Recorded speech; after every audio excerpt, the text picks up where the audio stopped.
coronavirus rages across the country, as you just heard, President Trump is digging in on his campaign of racial resentment after railing against the movements for social justice in two speeches over the 4th of July weekend. Yesterday, he amplified that message in a series of tweets asking when NASCAR driver Bubba Wallace would apologize for the noose found in his garage, suggesting NASCAR made a bad decision by banning the Confederate flag. He again referred to coronavirus as the China virus. He suggested the increase in crime in New York and Chicago are due to those cities' immigrants, and he accused sports teams that are rethinking their names of giving in to political correctness. The Washington Post's Robert Costa reported this yesterday. A Trump advisor tells me this morning that many in the president's circle are eager to turn to Biden and China to make that front the battleground. Very little appetite for this continued focus on race, but the president insists on driving his own message, the advisor says. Now, more specifically on the president's tweet asking if NASCAR driver Bubba Wallace has apologized to those who stood by his side after his team discovered a noose hanging in his garage stall at Talladega Superspeedway on June 21st, calling the incident a hoax. NASCAR had notified Wallace of the rope hanging in his stall, and an FBI investigation then concluded no hate crime was committed, that the noose found in Wallace's garage had been there since at least October of last year, long before the stall was assigned to Bubba Wallace. Wallace, who is the only full-time black driver in NASCAR's top racing series, led the push for the sport to ban the Confederate symbols at its tracks. And he received a flood of support from his fellow drivers after the rope was found. In a statement yesterday, NASCAR said it, quote, continues to stand tall with Bubba. Wallace tweeted a response yesterday afternoon addressing, quote, to the next generation and little ones following my footsteps. Bubba Wallace wrote this, quote, always deal with hate being thrown at you with love. Love over hate every day. Love should come naturally as people are taught to hate, even when it's hate from the President of the United States. White House Press Secretary Kayleigh McEnany was repeatedly asked by reporters in the briefing room about President Trump's NASCAR tweet yesterday and specifically about the Confederate flag. Here's how she defended the president. Why is the president so supportive of flying the Confederate flag? So I think you're referring to a tweet this morning, is that right? Correct. Well, I think you're mischaracterizing the tweet. The president said that NASCAR saw bad ratings because they took down the Confederate flag, banned the Confederate flag. Does he believe NASCAR should fly the Confederate flag, and why don't they fly it here? The whole point of the tweet was to note the incident, the alleged hate crime, that it in fact was not a hate crime. What is the president's position? Does he think NASCAR made a mistake by banning the Confederate flag? So he said I spoke to him this morning about this, and he said he was not making a judgment one way or the other.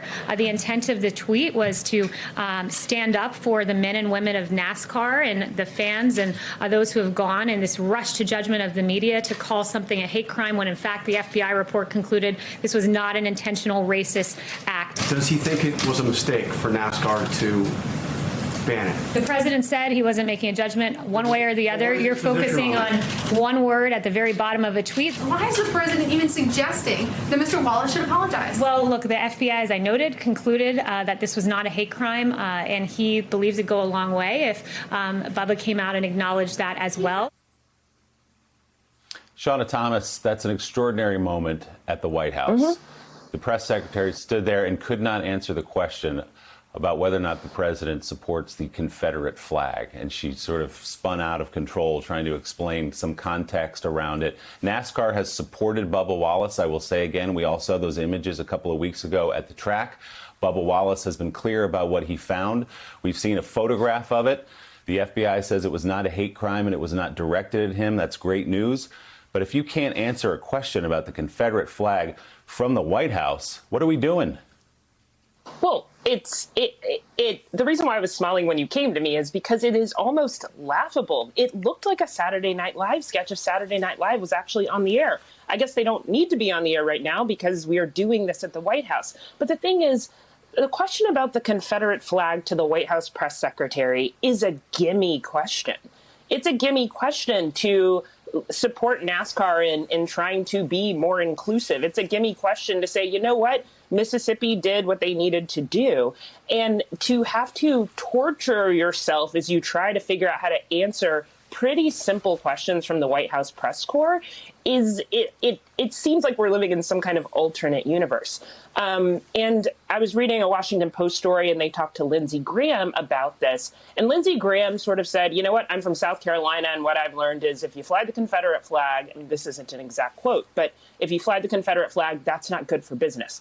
Well, I also don't think being able I don't think that if you can't actually say, you know what, the Confederate flag is a symbol of something of hate for a lot of people in this country, and probably it's time for it to come down. If you can't even be that wishy-washy about it, and Lindsey Graham knows that the Confederate flag is bad for business, the Confederate flag is also bad for growing your base. This still comes back to the election, right? This still comes back to 2020. And in her tortured response, the way I personally analyze that is I don't want to alienate anybody right now. That's what she's trying to figure out. How do I not alienate someone? And it's going round and round in her brain. But the thing is, you're also not bringing anyone into your corner if that is how you have to answer those questions from Peter Alexander and Jonathan Karl.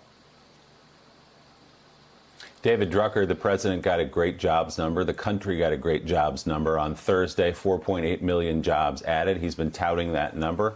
And I think Mark Meadows and others around, as we saw yesterday, would like him to focus in on that, to focus in on the economy getting better, not where it should be, of course, but getting better.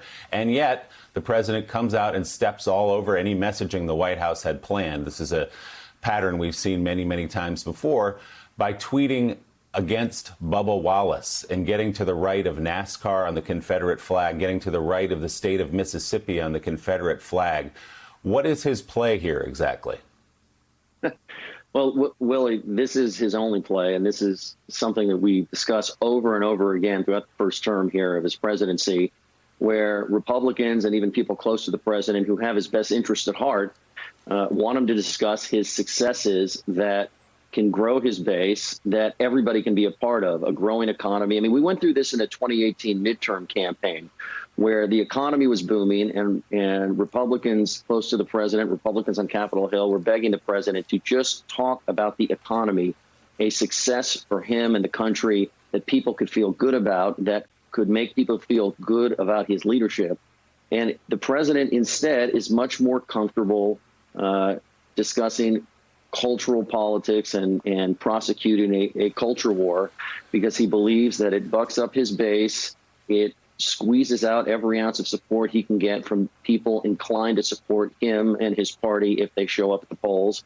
And it's just, I think, where he's a more comfortable politician. I think it's a message that he feels more interested in, he feels better about. And so as we head into this next election, we're seeing the same thing, and I don't expect it to change. Obviously, what Republicans would like is for the president not just to focus on the economy because it's something, you know, that could be unifying, but because when you look at polling, it's that one area where he still gets positive marks. He's not underwater. I mean, he's got issues with the pandemic, with coronavirus. Any way you ask that question, when you ask him about his handling of the economy, even though we're in a pandemic-induced recession, he still gets positive marks. And China is also another issue, if messaged properly, where the president has a record that he could fall back on. He's been willing to go to war with China on trade. Maybe it hasn't turned out so well, but he's been authentic and consistent there. But the president instead prefers to talk about the things we've seen over the past few days. And I think that's what we're going to continue to see regardless. So Republicans better fasten their seatbelts and just get used to it.